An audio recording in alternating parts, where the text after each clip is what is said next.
Carney's real mission is to break the U.S. economic monologue. In other words, a one-sided story and a one-sided relationship, or so they say. But what insights can we get from this video? And maybe there's a real opportunity for the United States and Canada to move beyond the terrible rhetoric that's taking place, like making Canada the 51st state, and making sure that there is real prosperous growth for the future, because we love Canada. Americans love the Canadians. And the fact is, right now, the relationship offers a lot of opportunity for improvement. So let's see what we can do here in this video. So the United States has dominated global economics for decades, but Carney's win in Canada really signals a super serious shift in that relationship. The fact is that Carney's background in the International Monetary Fund really kind of gave him some additional insights, some additional leverage to better understand how his government can prosper, how his people can prosper from what appears to be a rather aggressive and bullying attitude from the United States. It's a powerful thing to keep in mind. But I want to remind you that Carney is not some pushover, because the guy's got it going on, particularly with his understanding of economic leverage. He differs very much from Biden and Trump on world trade.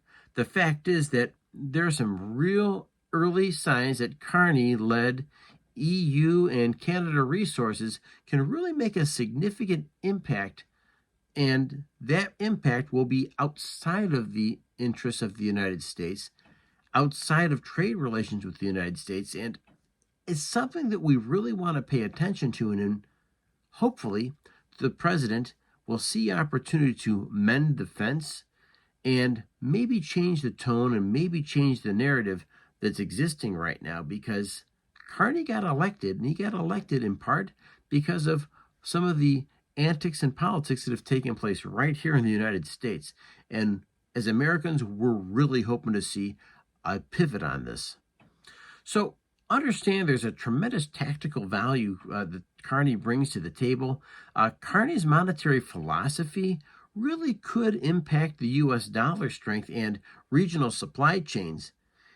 And so when we put the slam on the brakes and start raising tariffs on, of all people, the Canadians, there's an opportunity here to really better understand what mess we're creating, what opportunity we're creating, and maybe, just maybe, deepen our understanding to our neighbors to the north, because the fact is that if we're watching commodities, if we're really paying specific attention to Canadian technology, metals, rare earth metals, there's a lot to be discussed. And I've got to be honest with you, there's so much more beyond that.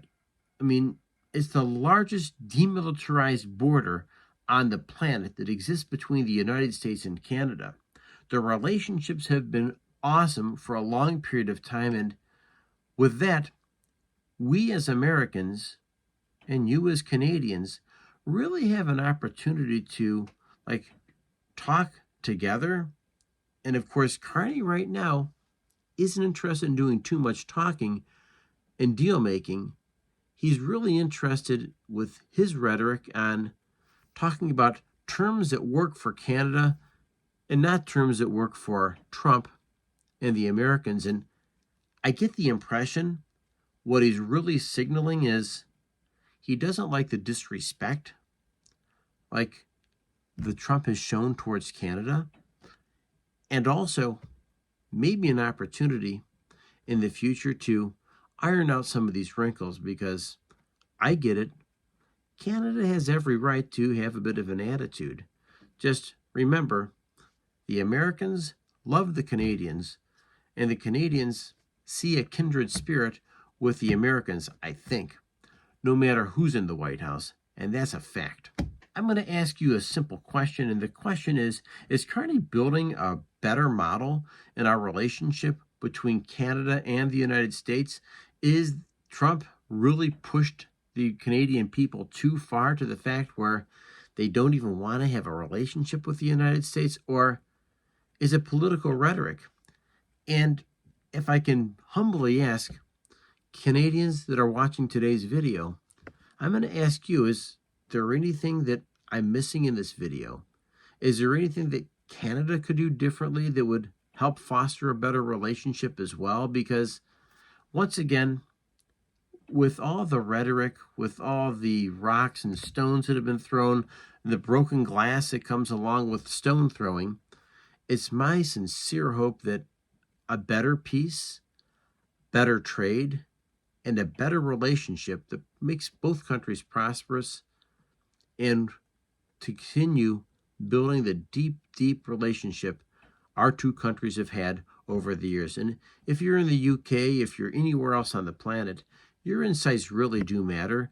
Make sure you're leaving a comment below. Hit like, hit subscribe, help me feed Charlie. And remember, folks, no matter where you are, and remember what nationality you are, the biggest battle we're fighting is the one between our ears. Celebrate your victories and stay healthy, and I'll see you in the next video.